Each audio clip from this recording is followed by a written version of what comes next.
Bonsoir à tous, ravi de vous retrouver dans Ça vous regarde. On parle ce soir du barrage de Sivins qui est au cœur de l'actualité. Il suscite de vives tensions sur le terrain depuis plusieurs jours. On va faire le point évidemment. Des manifestations violentes ont eu lieu avec la mort de Rémi Fraisse tué par une grenade explosive. Et puis ce soir, eh bien, le gouvernement a décidé, on y reviendra, de ne pas céder à la pression de la rue et des écologistes qui réclament depuis plusieurs mois l'abandon de ce projet de barrage. Pas question d'arrêter ce projet, a dit cet après-midi Ségolène Royal lors des questions au gouvernement. Le projet aura lieu dans le respect du développement durable, c'est ce qu'elle a expliqué, soutenu par Manuel Valls.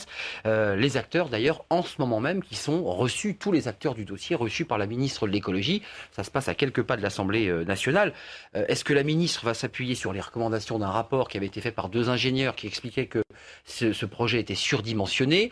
Comment va-t-elle sortir de cette crise? Parce que c'est évidemment la question qu'on se pose ce soir. Nous pourrions et nous devrions entendre Ségolène Royal dans quelques instants en direct. À l'issue de cette réunion, que va-t-il se passer? Nous sommes en direct et on va vivre évidemment ce moment ensemble.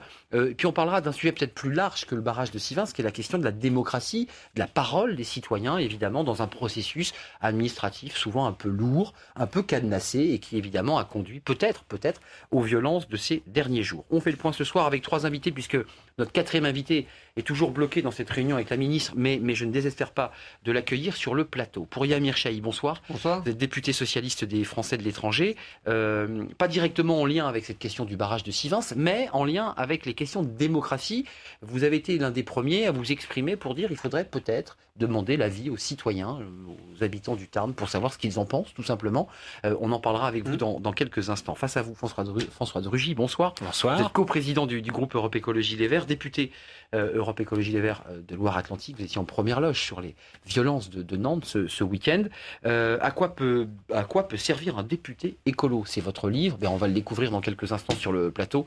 Édition au petit matin. Et puis j'imagine que vous attendez fébrilement ce qui va sortir de cette réunion fumée blanche, fumée noire. On y reviendra avec vous. Dans quelques instants, Ben Lefeutet nous rejoindra.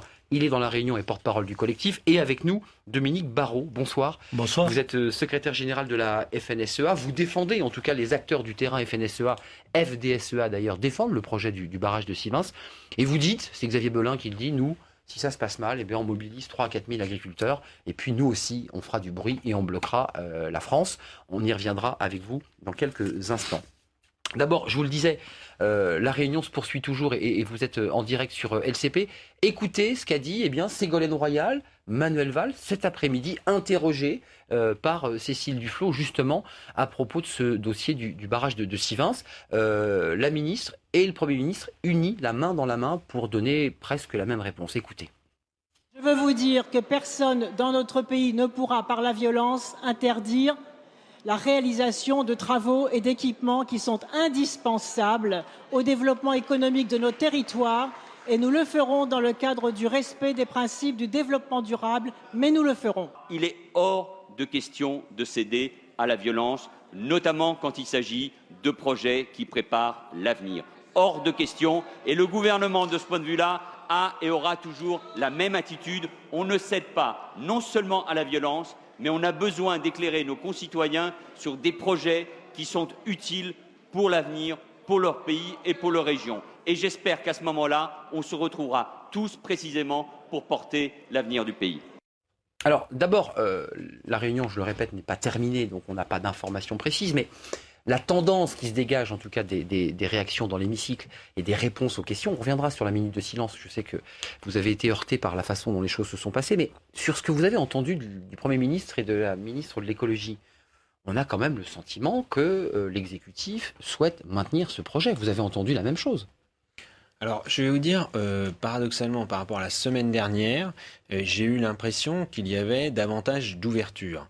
D'abord, sur le ton, j'ai remarqué, par exemple, que le Premier ministre avait dénoncé très clairement les amalgames qui ont pu être faits et qui sont scandaleux entre les écologistes, par exemple, qu'ils soient politiques ou associatifs, et certaines manifestations pour pas tout mélanger. Violentes. Et on y reviendra peut-être, parce qu'il y a eu des propos particulièrement choquants qui ont été tenus par M. Belin, qui est le président national de la FNSEA.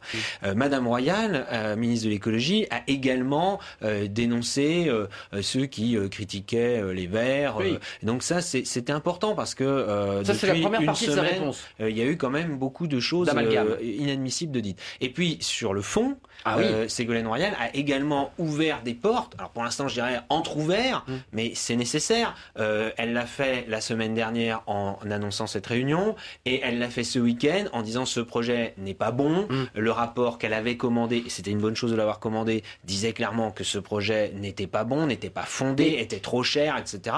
Donc maintenant, il faut trouver une porte de sortie. On va entendre nos autres invités, puisque vous interpellez la FNSEA, mais vous, le député écologiste, vous attendez quoi de Ségolène Royal, qu'elle dise ce soir, nous supprimons la construction de ce barrage, où vous dites, je suis prêt, moi, au compromis, en tant que député Europe Écologie Les Verts, je suis prêt à un barrage plus petit, moins surdimensionné, revu à la baisse. Vous êtes sur quelle ligne exactement? Moi, je souhaite que ce projet soit abandonné, parce que ce sont les conclusions Elle de ne le dit pas, hein. Le bien projet sûr. aura lieu. Mais chacun est dans son rôle. Je ne suis pas ministre de l'écologie. Elle est ministre de l'écologie. Elle hérite d'un dossier quand même très délicat, dans une atmosphère extrêmement tendue, d'autant plus qu'il y a eu ce drame il y a un peu plus d'une semaine.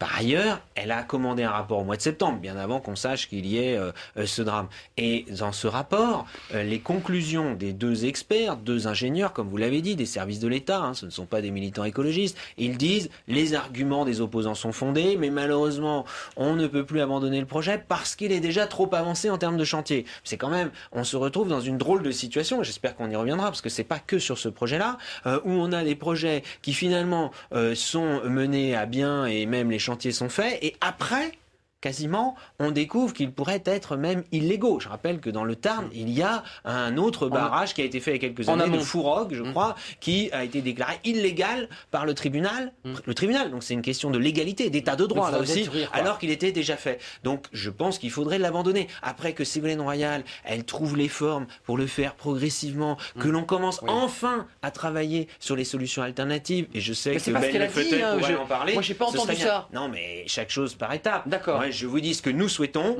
et puis elle s'exprimera. Vous n'avez pas entendu ça pour Amir Chahi tout à l'heure dans l'hémicycle, lors des questions au gouvernement. Elle dit, on l'a entendu, ce projet aura lieu dans le respect des règles du développement durable. Comment vous l'interprétez?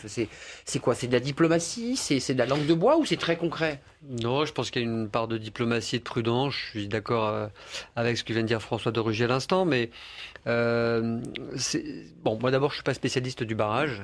Et donc, je veux pas dire n'importe quoi. En tout cas, de ce barrage-là, je l'ai pas étudié. Simplement, j'ai fait attention, comme tout le monde, aux enjeux qui étaient mis en avant, à la fois par les citoyens, par les militants associatifs relevant de l'écologie, mais aussi par les agriculteurs et quelques autres. Moi, il me semble que ce projet, qui, selon les experts eux-mêmes, est surdimensionné, ne correspond pas aux enjeux, aux nécessités du moment, c'est-à-dire et y compris aux impératifs écologiques, qui doivent maintenant tous nous préoccuper. Devrait à tout le moins être suspendu. Ça, c'est ce qui a été fait. Après, les formes, l'issue de cette suspension, c'est-à-dire soit on revoit tout, soit on le reformule, moi me va, à partir du moment où on arrête quelque chose qui, de l'avis de tout le monde, semble assez pharaonique. Après, qu'il faille dire on doit avancer sur un projet structurant, sur ce bassin de vie, pour répondre aux enjeux agricoles, mais en même temps tenant compte des capacités en réservoir d'eau ou des incapacités en réserve d'eau, très bien. Mais ce qui peut être le plus intelligent, c'est de commencer par ça, d'éclairer le débat public et citoyen, d'abord de la population concernée par le bassin de vie, pas simplement les agriculteurs, mais tout le monde. Mais pas par des formulaires administratifs un peu complexes. Il y a vraiment des tables rondes. Parce qu'on a un problème, c'est qu'on doit s'interroger. Un projet qui a commencé il y a 14 ans, qui au bout de 14 ans est sanctionné d'un avis assez critique et sévère d'experts, n'a toujours pas vu le jour, mais a quand même coûté une blinde. A coûté beaucoup. Et dont on ne sait plus exactement s'il est vraiment adapté aux enjeux du moment. C'est 8 millions d'euros. Ça doit sacrément nous interroger, et c'est pas remettre en cause les élus que de le dire, ça doit sacrément nous interroger sur la puissance publique, son anticipation. À l'époque, on appelait ça de la planification. On va appeler ça de la planification écologique aujourd'hui, et ça devrait quand même nous interroger. Pour une raison, je m'arrête dans mon premier propos à ce point, c'est que on a affaire à des projets assez peu compréhensible par le citoyen, parce que la participation, les procédures légales dites de concertation, en fait, sont souvent la mise à disposition complexe. dans un bureau de documents très techniques, très administratifs. On comprend pas toujours tout. Et franchement, je trouve ça, moi, très enthousiasmant que dire aux citoyens, emparez-vous d'un sujet de ce type, donnez votre avis, pour, contre, et de le réguler par le seul juge de paix que je connaisse. C'est pas la violence, c'est pas les cailloux, c'est pas la police qui vient y mettre, entre guillemets, de l'ordre, c'est simplement le débat démocratique et le suffrage. Dominique Barrault, FNSEA, vous êtes interpellé. Il y a la volonté d'un débat public plus large que simplement la consultation administrative. Et puis, il y a cette volonté aussi d'interpeller, côté François de Rugy, la FNSEA. Un barrage au profit exclusif des agriculteurs, point d'interrogation. Pourquoi ne le financent-ils pas eux-mêmes, nous disent Twittos. 8 millions d'euros, charge annuelle de 340 000 euros. Pas suffisant, dit-on, pour que le monde agricole le finance. Donc, on risque de le faire payer aux contribuables. Pourquoi ne pas prendre en charge vous-même la construction et le coût de ce barrage? Alors, c'est très difficile, après le drame qui s'est passé il y a 10 jours, d'avoir un débat très rationnel, très technique sur ce sujet. C'est une petite pensée quand même pour Rémi Fraisse. Pourquoi les agriculteurs ne peuvent pas le financer eux-mêmes? Et pourquoi les automobilistes ne financeraient pas leur route? Et pourquoi les habitants de Millau n'auraient pas financé le viaduc de Millau? Parce que, contesté à l'époque d'ailleurs. Hein. Oui, même contesté il y a plus de 10 ans. Parce que l'agriculture n'a pas les moyens et puis d'assumer une telle somme, et que les investissements à l'agriculture dans des zones comme le sud-ouest, où l'eau et l'agriculture, c'est une histoire vieille d'au moins Napoléon. Le système Nest a été créé par Napoléon, le canal du Midi par Riquet. L'économie et l'eau dans le sud-ouest, c'est une histoire ancienne. Et cette zone du Tarn est la zone naturelle du département du Tarn qui a le plus faible potentiel, qui est la plus fragile, qui a les plus faibles revenus depuis qu'on connaît les comptes à l'agriculture.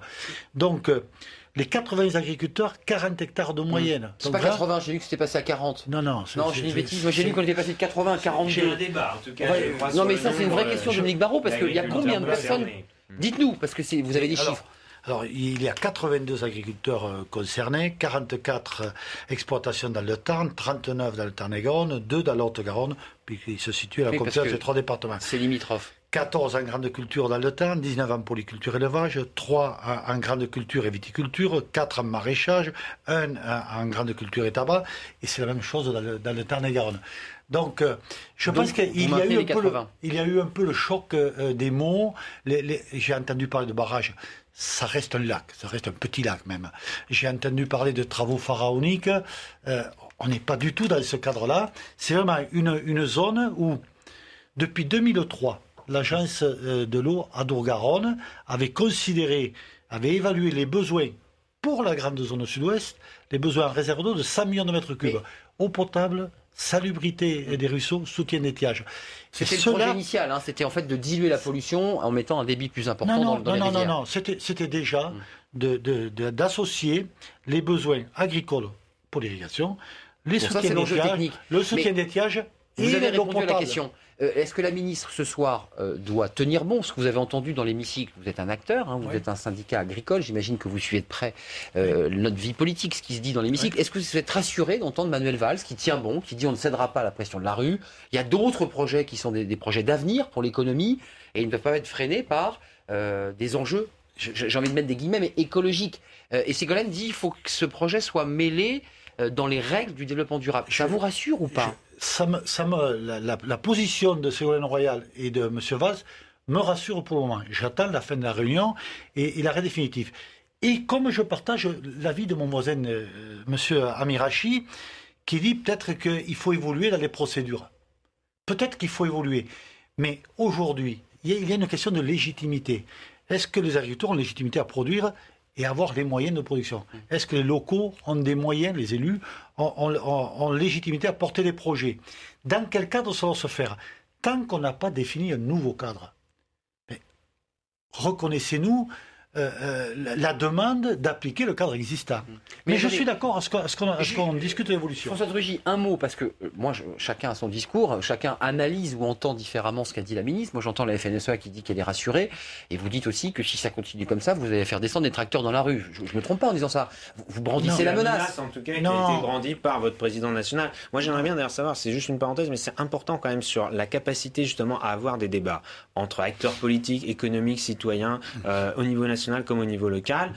Cette menace de dire, quand M. Belin dit il suffit que je lève le petit doigt pour qu'il y ait 3 à 4 000 agriculteurs qui se mettent en mouvement sur ce projet. Je rappelle qu'une autre section FDSEA, mais du Finistère, a quand même brûlé une sous-préfecture à Morlaix et un centre des impôts il y a quelques mois. C'est pas vieux, là je parle pas de vieilles histoires. Oui, c'est des affaires récentes. Et surtout, moi j'aimerais vous entendre dire que vous désavouez les propos de votre président national sur les djihadistes verts. Parce que ça, franchement, on peut pas débattre si on commence à s'envoyer ça à la figure. Qui ne sont pas des Khmers verts, comme a dit Ségolène Royal, c'est bien les djihadistes verts que djihadistes verts. Parce que les Khmers verts, c'était des tortionnaires en Asie. Les djihadistes verts, je crois que chacun comprend ce que ça veut dire quand on parle de djihadistes. C'est Christian Estrosi qui, en direct sur une chaîne concurrente, avait parlé de djihadistes verts et qui avait été repris. En effet, vous aviez considéré que les écologistes faisaient une forme de djihadisme radical. M. Belin a refusé de dénoncer ces propos. Il a répété, il a réitéré sur une radio ensuite. Il a dit oui, je confirme, j'étais en colère. Est-ce que c'est pas de l'emportement? Est-ce que c'est pas maladroit pour réussir à trouver un débat et un équilibre? Ce sont effectivement des mots que j'appelle moi des mots colère.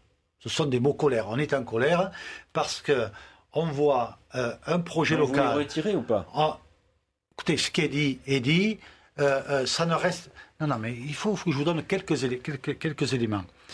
On a un projet local qui date de 15 ans.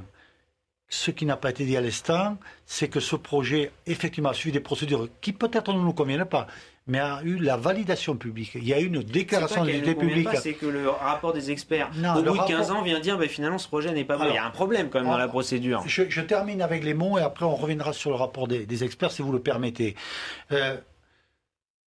Arrivent des gens venus d'ailleurs qui assimilent ça à Notre-Dame-des-Landes, alors que entre un projet d'aéroport et cette petite retenue dans le Tarn qui concerne 80 agriculteurs plus la collectivité, il n'y a pas de commune mesure. Et donc, on se dit, qui sont ces gens qui préemptent un peu la démocratie, qui confisquent la démocratie? Nous, on l'a perçu comme ça. Et effectivement, il y a des mots colère qui sortent, qui ne sont pas toujours choisis. Voilà, on se dit des choses sur le plateau. Mais il faut reconnaître, ça devient... On enlève la légitimité à tous les locaux de porter des dossiers. C'est de ça qu'il faut sortir. La décentralisation, parce que là on est dans le débat de la décentralisation. C'est un président de département qui décide. J'ai toujours été pour la décentralisation. C'est une bonne chose. Alors là, oui. Mais attendez, la décentralisation, c'est pas les baronnies où chacun fait sa petite cuisine dans son petit coin en n'ayant plus du tout de règles. Bien au contraire. D'ailleurs, on se plaint suffisamment dans plein de domaines qu'il y a trop de règles pour dire quand même qu'à un moment donné, si les règles ne sont pas bonnes, il y a bien des moments, je pense, où les agriculteurs disent que les règles ne sont pas bonnes pour qu'on réfléchisse à les changer. Parce que ça pose quand même un problème de fond et je pense que ça aboutit, non pas à la mort de Rémi Fraisse, attention à ce qu'on dit.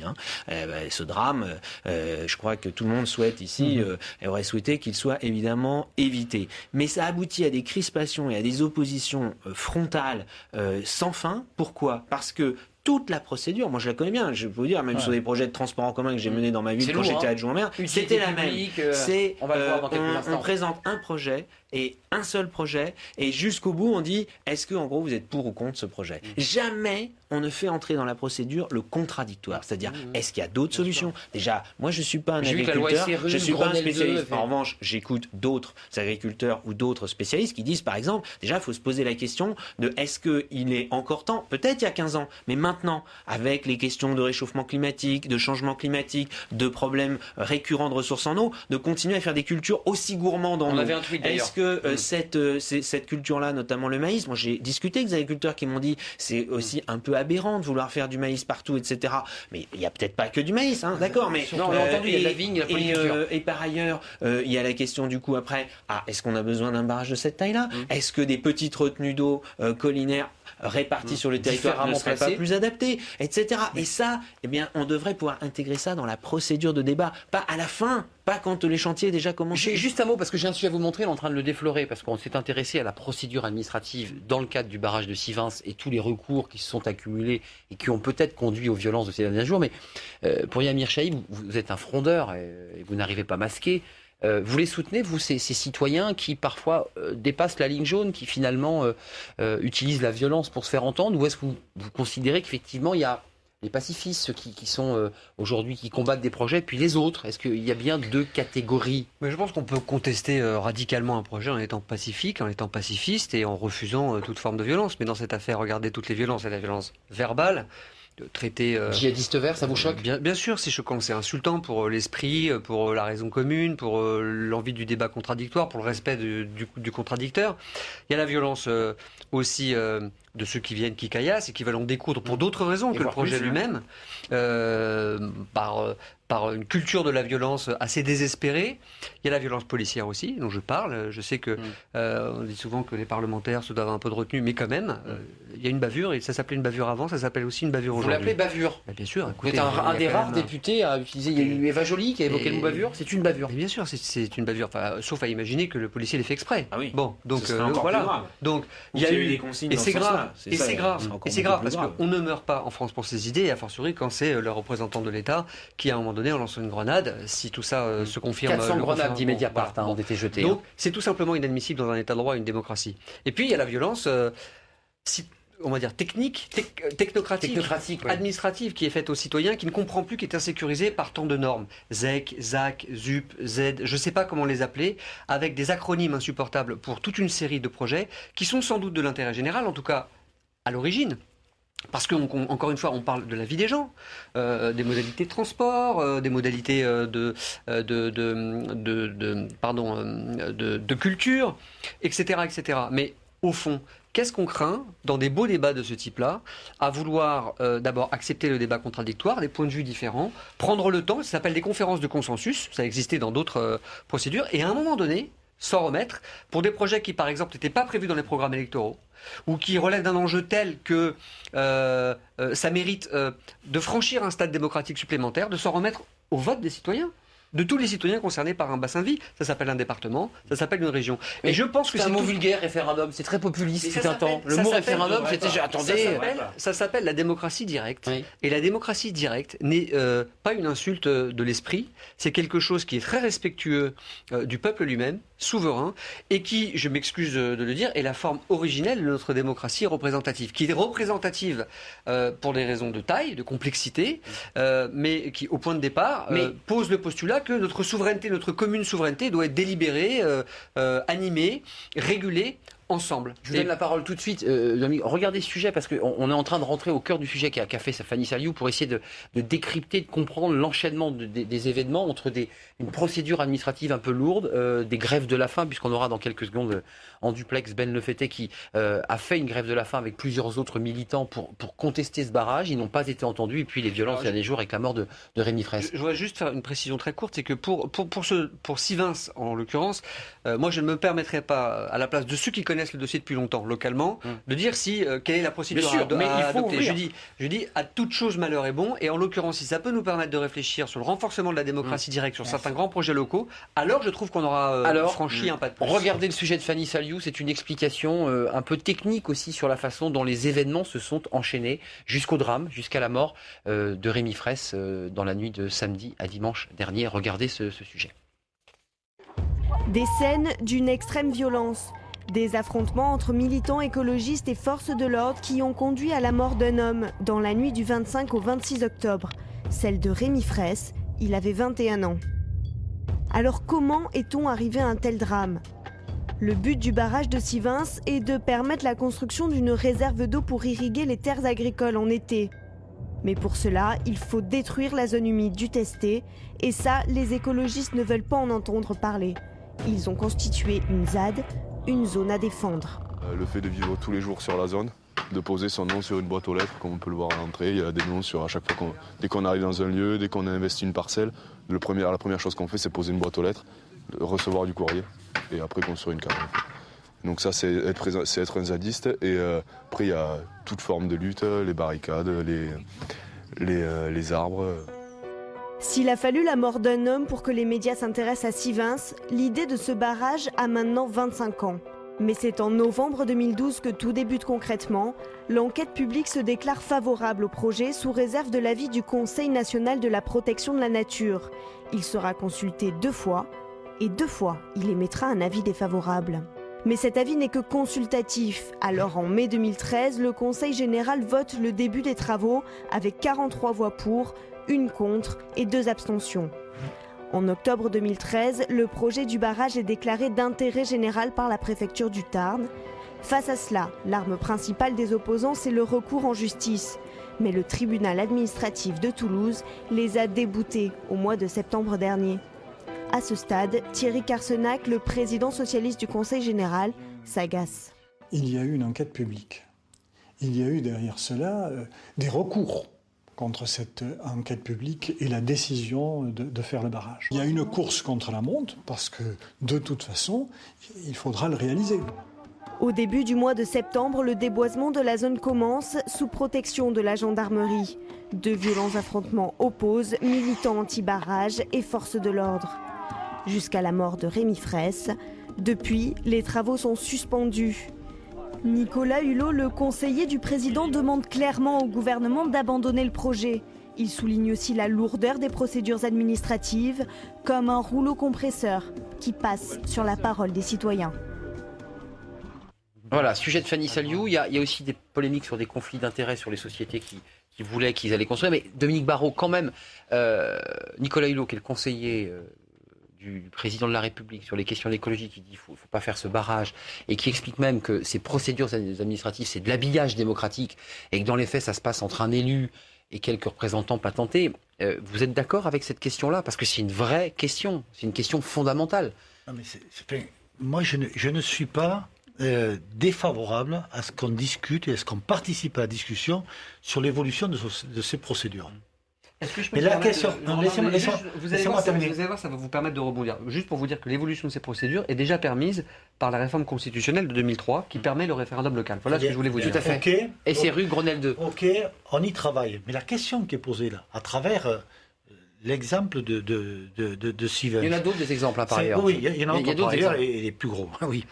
C'est une fois que la procédure est terminée, même si le type de procédure a évolué, par rapport à des comportements comme ça, où on importe une contestation, en fait. Oui, c'est ça qui nous choque. C'est ça qui nous choque. À nous. C'est pas des locaux. Si vous voulez, je vais vous faire une autre.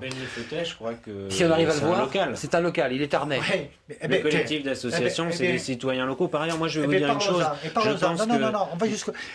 Comment Midi-Pyrénées, le Sud-Ouest, peut conduire une politique de gestion globale de l'eau, avec tous les intérêts.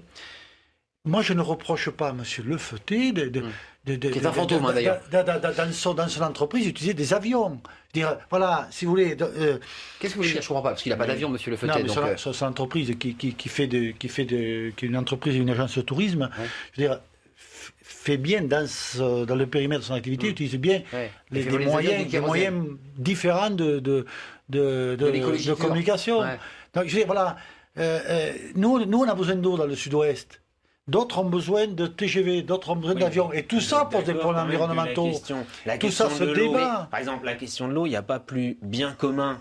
Il y a l'air, il y a l'eau, la terre. Mais Nicolas, ce sont les biens communs. Donc s'il y a des gens qui s'y intéressent et qui n'habitent pas juste à côté, c'est parfaitement légitime. Je vais vous dire une chose simple, je pense que je vous apprendrai rien. La nature, elle va pas se défendre elle-même. Mais juste, la zone humide, elle va pas se défendre elle-même. Une fois que la procédure est terminée, est-ce qu'on est d'accord? La procédure, elle est viciée dès le départ, puisqu'il y a déjà eu un barrage. Est-ce que vous confirmez qu'il y a déjà eu un barrage qui a été déclaré illégal après sa réalisation, et du coup, on reste les bras ballants devant un barrage qui est fait, personne n'envisage d'ailleurs de le défaire et de rendre l'espace à la nature. Donc là, vous avez bien vu, Monsieur Carsenac le dit dans le reportage, il y a une course de vitesse. En gros, ils ont accéléré la cadence sur la déforestation de cette zone. On a vu les images, c'est quand même assez fort, quand même, de couper toute une forêt et puis de voir un terrain entièrement remblayé pour, en gros, créer une situation de fait accompli. Juste sans introduire, ce qui agace aujourd'hui dans la procédure actuelle. Et je vais entendre pour Yamir Chahi, il y a quand même la déclaration d'utilité publique, c'est validé, mais il y a quand même deux commissions de la Commission nationale de la protection de la nature qui ne valident pas ce projet en avril et en juin, deux avis favorables. Il y a quand même une question dans ce que dit Loïc Barrot. Il dit mais finalement, une fois que la décision est prise, elle est prise. Enfin, est-ce qu'on peut pas finalement, est-ce qu'on peut tout remettre en question? Est-ce que c'est pas une remise en question? L'élu, vous prenez une décision, et puis tout le monde devient zadiste parce qu'après tout, il faut le dire. Et Nicolas Hulot le dit dans son interview dans le journal Le Parisien aujourd'hui en France ce matin. C'est que en gros, quand c'est les questions d'environnement, vous voyez, l'avis du Conseil de la protection de la nature, eh bien, on se permet de passer outre. Et en effet, s'il y a un point commun, par exemple, avec le projet d'aéroport Notre-Dame-des-Landes, je connais bien pour être de Loire-Atlantique et pour avoir lutté contre bien avant qu'on parle de zadistes, excusez-moi de vous le dire, parce que voilà, moi je m'intéresse à l'environnement de mon département, eh bien c'est le même problème, c'est-à-dire qu'on renvoie plus tard des experts mandatés par le gouvernement de la même façon, disent il y a des questions qui sont posées par rapport à l'eau, on revient toujours aux mêmes histoires, par rapport aux zones humides, par rapport à la biodiversité qui avait été sous-estimée quand les études ont été faites il y a 10 ans, et ça on dit ah ben non, on verra ça après le chantier. C'est pas sérieux, c'est pas sérieux. On dit en gros, faites-nous confiance, on restaurera les milieux, on fera des mesures compensatoires après coup. La nature, pourquoi on parle des zones humides? Je pense qu'il faut que nos concitoyens comprennent bien. C'est que 50% des zones humides ont disparu depuis la Deuxième Guerre mondiale en France. Voilà pourquoi on se bat pour. C'est parce que la biodiversité, le nombre d'espèces qui a été réduite aussi, partout, on le constate, donc on défend ce qui reste. Oui, c'est comme ça que l'on peut, et plutôt que de s'accrocher, moi j'aimerais bien qu'on puisse discuter. C'est pas, encore une fois, Nicolas Hulot le dit aussi, un affrontement entre écologistes et agriculteurs ça peut le devenir, ça peut le devenir. Oui, qui est trop souvent mis en scène. Il y a ce danger. Et d'ailleurs, parfois par tout le monde, reconnaissons-le. Eh bien, au contraire, travaillons ensemble parce que les défis, par exemple, de la ressource en eau, de toute façon, ils nous concernent tous. On aura tous à les relever, surtout avec le dérèglement climatique. J'ai une question, Dominique Barrot, importante, parce que je reprends effectivement l'interview de Nicolas Hulot dans les colonnes du Parisien qui dit on est en train de changer de monde, il y a le réchauffement climatique pour juste apporter un élément supplémentaire. Il y a le changement de monde et il y a la question des élus. Vous pensez quoi, vous, pour Amir Chahi? Parce qu'il y a ce débat quand même qu'on entend un peu plus. Les écologistes, c'est pas possible, ils sont trop exigeants, ils bloquent l'économie. C'est un peu ce qu'on entend et ce qu'on entend du côté de la FNSEA. Qu'est-ce que vous dites? Le Premier ministre n'a rien dit de plus lors des questions au gouvernement. Il a dit il y a des projets économiques, il faut les développer. On sent que le gouvernement est engagé dans une politique de développement économique. Est-ce que l'écologie freine le développement économique? C'est la question qui est posée et soulevée. Les projets d'avenir sont tellement d'avenir qui datent de 15, 20, 30. Chez moi, le projet d'aéroport, il date de 40 ans. Il a 20 ans. C'est une question qui est posée par les chefs d'entreprise, par un certain nombre d'acteurs, par des socialistes. Je ne sais pas si vous êtes parti. Vous vous situez où ce soir sur cette question? Moi, je pense que d'abord, l'écologie est une partie substantielle de la solution à la grande crise mondiale que nous traversons. À la crise de l'humanité, comme à la crise de la planète. Premièrement. Deuxièmement, des décisions prises par des élus dans ces conditions-là expliquent aussi le fait qu'elles soient contestées. Et encore une fois, je ne rentre pas dans le détail, je ne jette pas la pierre. Même si ça vient de l'extérieur, oui, mais attendez, refaisons pas le débat. Il y a de tout. Il y a des gens qui viennent de l'extérieur, mais aussi des gens qui vivent. Bon, très bien. Je veux juste dire qu'il arrive dans une société vivante, et la France est une société vivante, où des décisions prises soient contestées. Ça m'est arrivé, moi, dans ma vie, de contester des projets de loi ou des lois, de demander même le retrait de loi. Il m'est même arrivé de gagner. Donc je serais bien malhonnête intellectuellement de dire, quand c'est moi qui vous gouverne, on ne discute pas de la loi, mais quand c'est les autres, par contre, on peut se permettre. Je ne peux pas intellectuellement me permettre de dire ça. C'est une insulte à l'esprit et ce serait hypocrite. Bon. Après, ce qui compte, d'abord, c'est un apaisement. Et je suis ravi de voir qu'on peut discuter tranquillement ici. Il y a un débat là, il y a un débat qui s'installe. Tout s'écoute, tout s'entend dans cette affaire, et y compris le fait, moi j'entends l'argument que défendre l'intérêt des agriculteurs, c'est aussi défendre l'intérêt du bassin de vie. Mais pas uniquement, de tout le pays, et de tout le pays, parce que bon, donc ça on peut en discuter très tranquillement. Il y a la question du maïs qui était passée. Bon, mais quand on arrive à un tel point d'exacerbation et de violence, il me semble que le seul juge de paix que je connaisse, entre toutes ces certitudes, c'est l'électeur. On n'a pas trouvé mieux. Et là, s'il y en a qui s'avisaient, alors même qu'une décision électorale était prise sur un projet précis, pour lequel on a clairement donné un mandat de le contester, alors eux seraient non seulement dans l'illégalité, mais dans l'illégitimité. Vous dites l'électeur, celui qui vote pour faire un référendum, vous revenez à ça. Exactement. On lui dit, êtes-vous favorable à ce projet de barrage? Oui ou non? Par rapport à l'élu et à la démocratie représentative. Oui, parce qu'il y a un vrai débat sur cette question. Mais les élus ont tout à gagner à renforcer, à être éclairés de la vie des citoyens, et vice-versa. Ça me semble éminemment moderne. Je suis un peu surpris d'ailleurs que la seule réflexe défensif soit en protection d'un statut. Mais l'élu, il est au service de la population, il est au service de l'intérêt général. Par la population. La légitimité et si à un moment donné, des élus disent, bah voilà, on a besoin de répondre à tel défi, à tel enjeu structurant. Voilà, encore une fois, ça peut être dans le domaine des transports, dans le domaine de l'eau, dans le domaine agricole, dans bien des domaines. Et voilà ce sur quoi on a travaillé. Et on voudrait se donner 6 mois, 1 an, pas simplement dans un bureau avec des documents administratifs ou bien qui veut le consulter, donc des initiés en général, mais on se donne 6 mois de débat public et on vous demande votre avis. Est-ce que vous validez ce que l'on a fait? Et ça donne de la force, une force extraordinaire. Et ça légitimise le travail du politique. Bien sûr, bien sûr. Dominique Barrault, le débat s'installe, mais il est quand même très dialectique. Il y a ceux qui veulent la suppression et l'arrêt du barrage. Et il y a ceux qui veulent sa poursuite. Ce soir, vous dites quoi? Dans quel sens vous pensez que le vent va tourner? Je m'adresse à un agriculteur. Dans quel sens vous pensez que le gouvernement va trancher? L'écotaxe a été supprimé par Ségolène Royal, Manu Militari. Après des contestations. Des contestations et des bonnets rouges et des destructions, alors que les écologistes étaient y compris violentes. Je rappelle quand même. Mais je rappelle les portiques cassés. Voilà. Parfois en toute impunité, d'autres ont fait l'objet de procédures judiciaires. Enfin, je vous rappelle pendant plusieurs mois. Mais je voulais lancer ce débat parce que et les bonnets rouges ont eu gain de cause. Géométrie variable. Parmi la condamnation des violences ou la défense de l'état de droit, que ce soit de la part du gouvernement, des responsables politiques ou syndicaux, ça peut pas être à géométrie variable. Ça, c'est un autre sujet. Mais à un moment donné, il faudra dire que les responsables politiques, je pense que nous, les écologistes, on a condamné les violences, par exemple sur la manifestation où il y a eu la mort de Rémi Fraisse. On l'a dit. Dès le premier communiqué du dimanche soir, on a dit il y avait des provocateurs qui cherchaient l'affrontement avec la police, on les a condamnés. On le fait systématiquement dans tous les domaines. J'aimerais bien que tous les responsables politiques, quel que soit le sujet, et non pas en fonction de leur proximité politico-idéologique avec tel ou tel mouvement, soient de la même façon. Parce que je crois que les Français en ont marre. Par ailleurs, il n'y a pas de légitimité à la violence, en effet, quelle qu'elle soit. Et j'appuie ce qu'a dit pour Yamir Chahi sur le fait de renforcer nos procédures démocratiques, et on pourra y revenir. L'écologie n'est pas incompatible avec l'économie. Arrêtons de démolir la planète. Il y a beaucoup de Français qui pensent qu'on peut marier les deux et de faire avancer le système au même rythme, avec le même pas. Je repose ma question. Les bonnets rouges de Ségolène Royal a supprimé l'écotaxe. Il faut rebâtir, payer, indemniser. Dans quel sens pensez-vous que le vent va aller politiquement? Est-ce que vous êtes favorable à l'idée que Ségolène annonce la suppression de ce projet? Parce qu'effectivement, nous considérons que écologie, environnement et développement des activités humaines sur cette planète sont compatibles avec des évolutions dans les mondes mais y compris dans les pratiques que nous avons, nous, dans nos exploitations, il n'y a pas de sujet là-dessus. Nous souhaitons que la ministre et que le Premier ministre poursuivent. Comme pour l'écotaxe, dites-nous. Qu'elle tranche et qu'elle poursuive.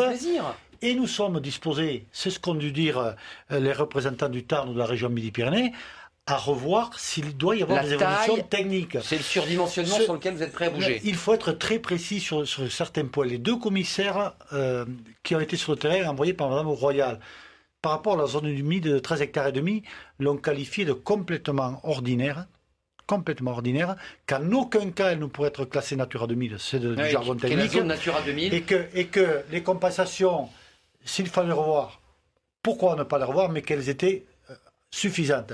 Voilà.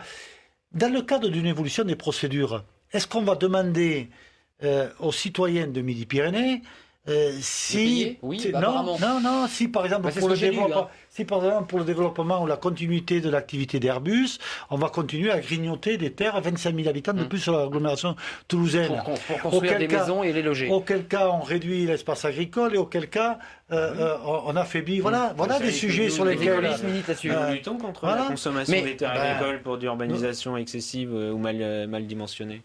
Vous voyez qu'on peut d'ailleurs... Alors, pour vous tenir informé, parce qu'on vit cette émission en direct, on a une sentinelle citoyenne qui s'appelle Xavier, qui va prendre la parole parce que c'est un militant écologiste qui n'est pas, je crois, membre d'Europe Écologie Les Verts. Il s'appelle Mickaël. Et puis, on devrait voir l'image de Ségolène Royal, puisque la réunion, comme prévu, s'est éternisée. Mickaël, bonsoir. Allez-y, intervenez. On est sur un débat autour de la démocratie, on est sur un débat autour de la place du citoyen et de la suppression ou du prolongement de ce projet, parce que ce soir, la ministre, qui ne s'est pas encore exprimée, a dit dans l'hémicycle je souhaite que ce projet voit le jour. Elle l'a dit.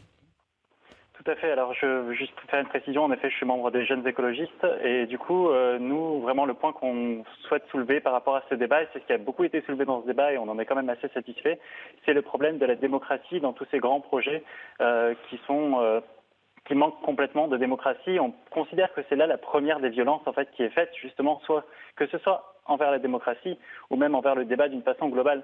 On l'a vu, il y a eu un manque de concertation, il y a eu des comités qui ont été consultés dont l'avis n'a pas été respecté, alors que d'un autre côté, on nous parle aussi de préemption de la démocratie, comme le disait tout à l'heure M. Giraud, sauf que concrètement, à la base, dans ce projet-là, la démocratie n'a pas non plus été exemplaire, en fait, finalement. Michael, et on peut comprendre... Vous avez une question précise. Vous êtes, vous, dans l'idée qu'il faut réarmer la démocratie, si j'entends bien votre discours. C'est que tout vient d'un problème de démocratie. C'est bien ça, votre débat. Vous dites quoi par rapport aux invités plateau qui disaient, et notamment à Dominique Barrault, qui disait, mais tous ces gens venus de l'extérieur qui sont des écologistes ou qui sont des militants un peu déracinés, qui parlent à notre place. Non, mais c'est ce que j'entends dans la bouche de Dominique Barrault. Je ne vais pas parler à sa place, mais ça vous choque? Vous dites, après tout, on peut être de Paris et s'intéresser aux zadistes et aux barrages, ou il faut plutôt du Tarn pour s'y intéresser? Alors tout d'abord, oui, je pense qu'on peut être à la fois de Paris et s'intéresser à ce genre de sujet, mais en effet, il me semble que ça a été souligné à la fois par M. de Rugy et par M. Amir Chahi. Il y a quand même aussi énormément de locaux, particulièrement pour avoir été étudiant à Toulouse. Je sais qu'il y a énormément de mes amis et énormément de jeunes écologistes aussi locaux qui sont présents sur le terrain. Il n'y a pas uniquement des zadistes de Notre-Dame-des-Landes ou d'autres pays d'Europe, comme on a pu l'entendre dans plusieurs médias. Merci Mickaël, des jeunes écologistes. Juste un petit mot, parce que Ségolène Royal s'exprime, vous allez la voir derrière moi, elle a commencé à prendre la parole bien justement de son ministère de l'écologie après cette réunion qui a duré plus longtemps que prévu, et je m'excuse pour tous ceux qui nous regardent et qui attendaient des informations. Un petit mot quand même sur l'avenir, mais je dirais plus global, de ces tensions qui sont dans notre société entre ceux qui veulent faire des projets écologiques, ceux qui développent l'économie. On a le sentiment que ce sont des vecteurs très divergents qui créent d'énormes tensions. Comment on réconcilie tous ces acteurs? Parce qu'on a le sentiment qu'il y a des notaires qui vont être dans la rue.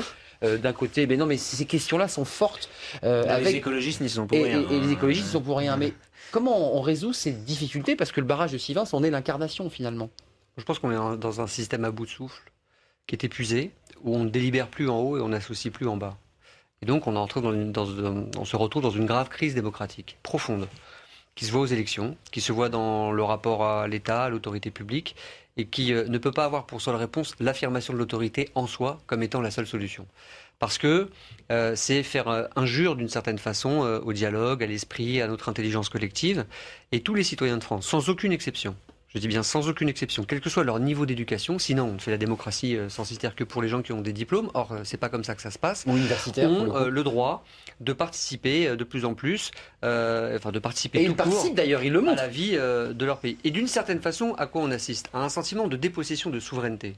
D'être en capacité de peser sur son destin, de participer à des projets, voire même, après avoir voté, de se demander où est mon vote, à quoi ça a servi. Donc je pense qu'il faut, dans ces moments de trouble de l'histoire où on ne sait pas de quel côté les choses peuvent basculer... Nous sommes là ce soir, là, dans cette espèce d'état comme exactement, ça. Exactement, où d'autres tensions ont lieu, et pas qu'en France.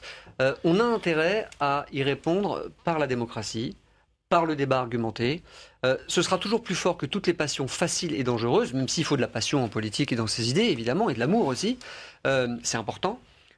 Mais on ne réglera rien si on ne revitalise pas une démocratie qui, encore une fois, est abîmée, est à bout de souffle, est fatiguée, autant que le système économique. Car ce qui se pose aujourd'hui dans le débat public, sur un environnement, sur un bassin de vie, se pose aussi dans l'économie. La question de souveraineté, c'est aussi une question de souveraineté économique. Les choix économiques, l'affectation du budget d'État, c'est quand même le budget de toutes et de tous, à quel grand projet on l'affecte ou pas. Tout ça, ce sont des questions essentielles qui ne peuvent pas être balayées d'un revers de la main simplement au prétexte de l'autorité. Ségolène Royal nous indique, et on me l'indique dans mon oreillette, puisque pour l'instant elle est en train de discuter et nous vivons l'émission en direct, qu'elle souhaite maintenir et ouvrir le dialogue. Ça a de quoi vous donner le sourire, François de Rugy? Parce que pour l'instant, aucune fumée blanche, aucune fumée noire, rien n'est tranché, elle ouvre le dialogue. Ça veut dire que les choses peuvent durer, s'éterniser. La stratégie, c'est quoi? C'est d'apaiser les esprits et de continuer à le construire, ce barrage? C'est le sentiment que vous avez? En tout cas, je pense que c'est normal qu'on prenne le temps, d'abord, de l'apaisement, ça a été dit par Pouria Amir Chahi tout à l'heure, Et ça prend un petit peu de temps, parce que là, il y a, comme ça a été dit aussi, c'est difficile de débattre sous le coup de l'émotion d'un Il faut laisser retomber les émotions. Ou d'une opposition qui est devenue de plus en plus tendue. Donc, ouverture du débat. Et ensuite, il faut se donner un peu le temps d'étudier les solutions alternatives, puisque Ségolène Royal a dit dès la semaine dernière, des solutions alternatives, il y en a. Et elle l'a redit ce soir. Il y en a, voilà. L'alternative, c'est quoi? C'est Et un en barrage revanche, plus petit? Et vous y seriez favorable ou pas?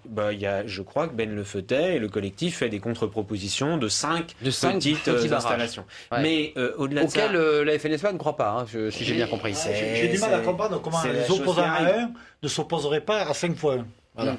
Mais parce que, on va. Non, je pense qu'on va pas faire le débat technique là. On va pas se substituer là pour le coup aux acteurs pour faire. Moi, en tout cas, je me substituerai. Donc vous dites qu'il y a des alternatives. Mais si, en tant que je me place dans la même position, si je puis dire, que Ségolène Royal, et je dis qu'elle a raison de procéder par étapes. En revanche, là, il faut être clair. Il faut pas que ce soit une stratégie de pourrissement. Je connais ça. En Loire-Atlantique autour du projet d'aéroport de Notre-Dame-des-Landes, où on ne sait toujours pas, où ça va, dans quel sens. Les partisans disent ça se fera, c'est une question de moi. Et les opposants disent ça se fera jamais, ça se fera jamais. On en est un peu là sur ce barrage. Mais franchement, si elle apaise, les travaux avaient commencé. Non, les travaux avaient commencé. Donc là, il y a une première étape. Oui, c'est la paix. Emmanuel Valls pensait qu'il peut être un juge de paix, pensait qu'il fait assez d'écologie dans ce qu'il a dit ce soir dans l'hémicycle cet après-midi, quand il dit je maintiens des projets, je vous vois faire une petite moue. Il n'est pas tout à fait sur une ligne. Il a plutôt en effet employé un discours d'abord pas tellement porté sur l'écologie, parce que dire c'est des projets d'avenir. Moi, la semaine dernière, quand je lui ai posé une question, il m'a dit il faut pas aller contre le progrès. C'est ce qu'il a répété. Le postulat que c'est un projet de progrès, ça tue un peu le débat, parce que ça a l'air de dire que les autres sont les partisans de la régression. Bon, donc ça, vaut mieux évacuer ça. Et je partage ce qu'a dit Pouria Mirchaï aussi. Attention à l'argument d'autorité dont Manuel Valls use souvent. Il est allé d'ailleurs sur place et il s'est targué il y a quelques semaines. C'était au mois de septembre, je crois. Nous n'avons pas cédé. J'ai dit attention, je crois que maintenant chacun peut se dire on fait un peu amende honorable et en effet on réinjecte. Il est jamais trop tard pour bien faire, même si les procédures légales elles ont été suivies et encore pas toutes, on le voit bien, pour remettre un peu de débat, de délibération et de la décision. Et pourquoi pas, moi je retiens ce qu'a dit, c'était pas forcément mon idée de départ du référendum. Je sais par exemple que nos voisins allemands, je vais vous dire un exemple européen, nos voisins allemands à Stuttgart, il y avait un projet de gare souterraine qui avait créé une tension énorme, qui a permis, y compris indirectement, disons-le, l'élection d'un maire vert à Stuttgart, mais le maire vert qui était en coalition, parce qu'en Allemagne ce sont des coalitions, et c'est sans doute mieux d'ailleurs, eh bien, il a pris l'engagement d'un référendum, et finalement le référendum a donné le oui à la prolongation de ce projet. Donc vous voyez que les choses ne sont jamais simples et qu'il faut donner le temps non seulement du débat, mais à un moment donné de la décision. Bien sûr. Dominique Barrault, Ségolène Royal. Écoutez Ségolène Royal qui souhaite l'évacuation du barrage, ça va vous intéresser parce que vous évoquiez tout à l'heure tous ces militants zadistes sur le site. Écoutez-la, regardez.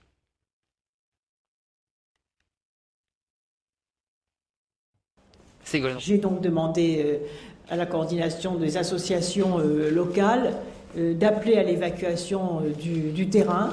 La réponse n'a pas été négative.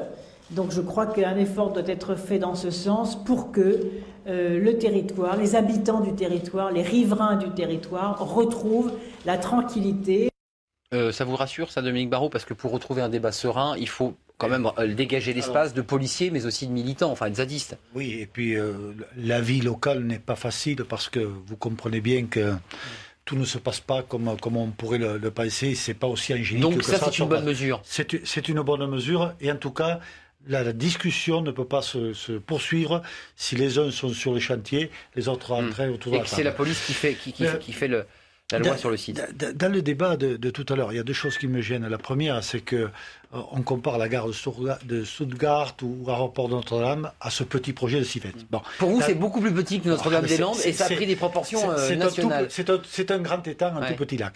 La deuxième chose... Nicolas Hulot dit que le monde a changé, que le réchauffement climatique est engagé et qu'on ne peut plus avoir les mêmes projets. Je veux me retourner vers mon voisin. Vers mon voisin, oui. Ça sera votre dernière question parce que le débat se termine. Vers mon voisin. Il est là. Pendant que ce travail d'évolution des procédures n'est pas fait, finalement, vous prenez l'agriculture en otage. Pourquoi ? Parce que c'est quand même du travail du législateur de faire évoluer ces procédures.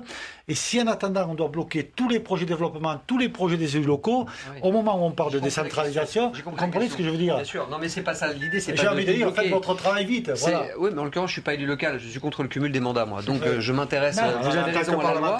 Et en tant que parlementaire, je vous ai rappelé la loi du 28 mars 2003 qui permet l'association des citoyens par référendum dans des circonscriptions qui sont parfaitement clair à identifier, soit le ressort de la région, soit le ressort du département. Et ça tombe bien, parce que en l'occurrence, bien que je ne connaisse pas le projet, on m'a dit, parce que j'ai quand même été travaillé, j'ai fait mon travail, et on me dit, voilà, tu ne peux pas organiser de référendum 6 mois avant l'élection. Pas parfait, ça laisse le temps de... Ça laisse le temps de vous lancer au référendum. Et donc, alors... Encore une fois, sur ce sujet, moi j'ai de leçons à faire à personne. Ouais. Je préfère que Ségolène Royal, qui a repris la main du dialogue, que ça semble utile qu'elle continue et que tous les acteurs locaux continuent à discuter. Et pour le reste, et pour la suite, sans suspendre, mais en tout cas, s'il y a des projets en cours, alors veillons à ce que ces projets en cours, tout de suite, maintenant, soient reformulés dans une dynamique de conversation citoyenne et collective. Est-ce que formuler comme ça vous convient? Réponse. Et celui-là a démarré. Celui-ci a démarré et les arbres ont été coupés. Le débat est ouvert, le dialogue est ouvert, a dit Ségolène Royal. À suivre évidemment dans nos prochaines éditions. Je vous avais promis Ben Lefeuté. Eh bien, il n'est pas venu parce qu'il est toujours retenu dans cette réunion qui a duré beaucoup plus longtemps que prévu. Nous étions en direct sur la chaîne parlementaire. Regardez ce vote JDD autour de cette question de Sivins. Ségolène Royal doit-elle suspendre définitivement le projet de barrage? Oui à 66% et non à 34%. Les votes s'inversent assez régulièrement en fonction du sujet, en fonction des votants et de notre partenaire du JDD. Pour Yamir Chahi, merci de venir sur ce plateau avec cette proposition de référendum qui est intéressante et qui va être probablement reprise. Merci d'être venu député socialiste des Français de l'étranger. Merci à François de Rugy, coprésident du groupe Europe Écologie Les Verts, et puis merci à Dominique Barrault, secrétaire général de la FNSEA. Vous maintenez votre menace de tracteur ou pas? Il n'y a pas de menace de tracteur. Par contre, je puis vous dire que le 15 novembre, les favorables à ce projet se rassembleront, non pas sur le site, mais à Albi, pour dire leurs attentes. Rassemblement le 15 novembre. Merci de nous avoir suivis. Merci à notre sentinelle Mickaël. Merci pour votre fidélité. Puis demain, on traverse l'Atlantique. On s'intéresse à Barack Obama. Le mid-term en grande difficulté. On fera le point évidemment sur son bilan et puis sur ses perspectives évidemment à suivre. Je serai là. Bonne soirée. À demain.